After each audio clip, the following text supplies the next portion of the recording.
இப்போது புதிய அறிமுகம் அச்சி ஹோட்டல் சாம்பார் 50 கிராம் ரூபாய் 20 மட்டுமே. சென்னையில் ஆபரண தங்கத்தின் விலை மேலும் குறைந்திருக்கிறது. இன்று காலையில் 4800 ரூபாய் குறைந்த நிலையில் தற்பொழுது இரண்டாவது முறையாக மேலும் குறைந்திருக்கிறது. அண்மை செய்தியை பார்க்கிறோம். தொடர்ந்து ஒரு வாரமாக தங்கம் விலை ஏறி வந்த நிலையில் இன்று காலையில் 4800 ரூபாய் குறைந்தது. தற்பொழுது இரண்டாவது முறையாக மீண்டும் குறைந்திருக்கிறது. இதுகுறித்து பேசுவதற்காக வணிகர் சங்கத்தைச் சேர்ந்த ஜெயந்தலால் சலானி நம்மோடு இணைப்பில் இருக்கிறார். அவரோடு பேசலாம். வணக்கம் திரு ஜெயந்தலால் சலானி. இன்று காலையில் ஏற்கனவே குறைந்திருந்தது. நேற்று வரை கிட்டத்தட்ட ஒரு வாரமாக தொடர்ந்து தங்கத்தின் விலை கிட்டத்தட்ட 1,34,000க்கும் மேல விற்பனையாக இருந்துச்சு. இந்நிலையில இன்று காலையில் குறைந்தது. தற்பொழுது மீண்டும் குறைவு கண்டிருக்கிறது. என்ன காரணம்? அதாவது இது மாதிரி தங்கம் ஒரு அளவுக்கு அதிகமாக உயரும் போது மீண்டும் ஒரு கரெக்ஷன் வரும். அந்த கரெக்ஷன் தான் இது. நீங்க அடுத்த வாரங்களில் பார்த்தீங்கன்னா மீண்டும் தங்கம் விலை உயர தொடங்கும். அந்த உயர தொடங்கும் போது இப்பொழுது எவ்வளவு அதிகபட்சமான விலை சென்றுள்ளதோ அதை விட தாண்டியான ஒரு விலை வந்துட்டு நீங்க அடுத்த வாரங்கள் அல்லது ஓரிரு வாரங்களா நம்ம பார்க்கலாம். அதாவது இது வந்து கரெக்ஷன். இது இந்த மந்த் அதில் எம்சிஎக்ஸ்ல ரேட் கட்டிங் டே இன்னைக்கு 30, நாளைக்கு 31 நாள்ல வந்துட்டு அவங்க ரேட் கட் பண்ணுவாங்க. ரேட் கட் பண்ணும்போது இன்டர்நேஷனலா ரேட்டை குறைப்பாங்க. மறுபடியும் அடுத்த வாரங்கள் அதாவது 1ஆம் தேதிக்கு பிறகு மீண்டும் வந்து பெரிய அளவுல இருந்து விலை வந்து உயரும். அப்படி ஒருவேளை தங்கம் வாங்கணும் அப்படின்னு நினைக்கிறவங்க இந்த வாரத்திற்குள்ளாக வாங்க முடியுமா? அடுத்தடுத்து விலை குறைறதுக்கு வாய்ப்பு இருக்கா? இல்ல, இந்த வாரத்துக்குள்ள வாங்குறது நல்லது. ஏன்னா அடுத்தது வந்து தொடர்ந்து வந்து தங்கம் விலை ஏற ஆரம்பிச்சிருங்க, உயர தொடங்கும். ஏற்கனவே விலை உயர்ந்த விகிதத்தை நம்ம பார்த்திருக்கோம். கடந்த ஒரு வாரத்திலேயே அதிகமாக விலை உயர்ந்தது அப்படிங்கிறத பார்த்தோம். இன்று குறைய தொடங்கி இருக்கிறது. இந்த குறைவு அப்படிங்கிறது எது வரைக்கும் போகும்?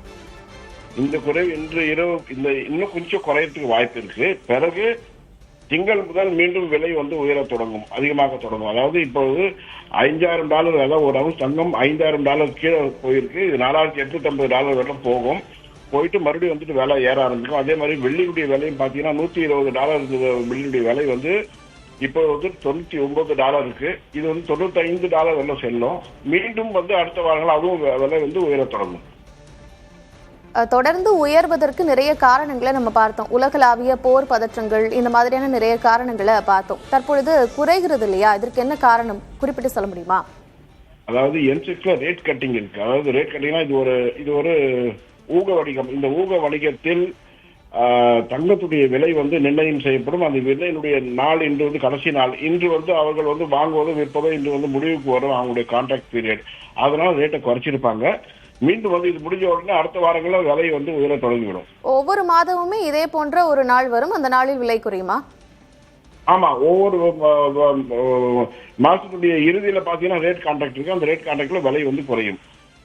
வெள்ளியை பொறுத்த வரைக்கும் எப்படி இருக்கும் அடுத்து வரக்கூடிய மாதங்களில்?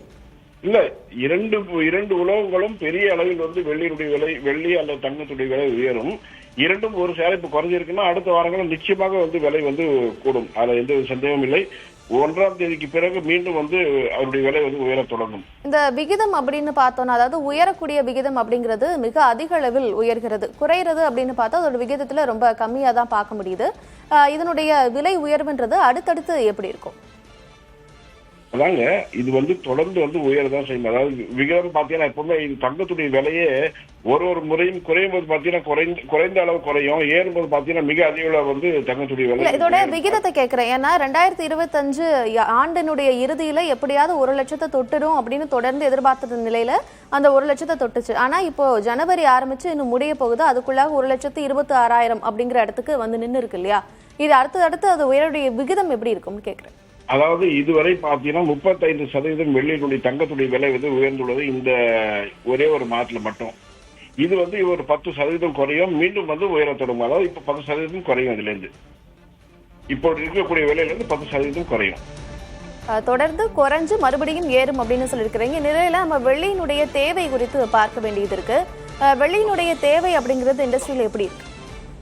வெள்ளியுடைய தேவை சர்வதேச அளவில் அது வந்து தொழிற்சாலைகள் பயன்பாடாக இருப்பதால் அவங்க தேவை எப்பொழுதுமே தொடர்ந்து ஒரே நிலைமையில் தான் இருக்கும். அதாவது இந்த விலை ஏற்றமா இறக்குமா, பட் தேவை என்பது எப்போதுமே வெள்ளியுடைய மீது வந்து குறையவே குறையாது. அதனால் தொடர்ந்து வெள்ளியுடைய விலை கூட உயரதான் தொடங்கும். மக்கள் கிட்ட ஒரு மனநிலை வந்திருக்கு. தங்கத்திற்கு சமமாக வெள்ளியும் அதனுடைய விலையில் ஏற்றம் இருக்கிறதுனால தொடர்ந்து வெள்ளியை வாங்கக்கூடிய அந்த மனநிலை வந்திருக்கிறது. அப்படி இருக்கக்கூடிய பட்சத்துல வெள்ளி பொருட்களாக வாங்கினா அது ஆக்சிடைஸ் ஆயிடும் அப்படிங்கிற ஒரு கருத்து நிலவுது இல்லையா? அதுக்கு என்ன பண்றது?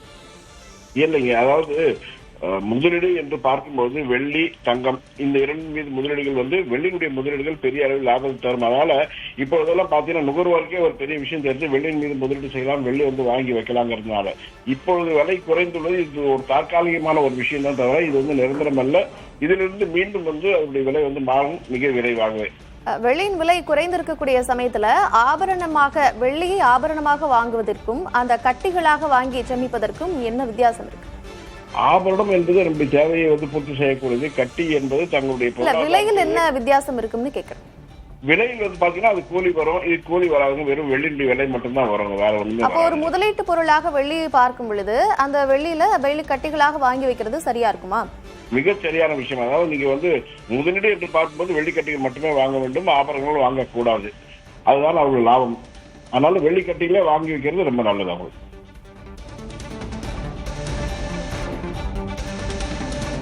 நன்றி. இணைப்பிற்கு உங்கள் கருத்துக்களை பகிர்ந்து கொண்டமைக்கு நன்றி திரு ஜெயந்தலால் சலானி. இப்போது புதிய அறிமுகம் ஆச்சி ஹோட்டல் சாம்பார் 50 கிராம் ரூபாய் 20 மட்டுமே.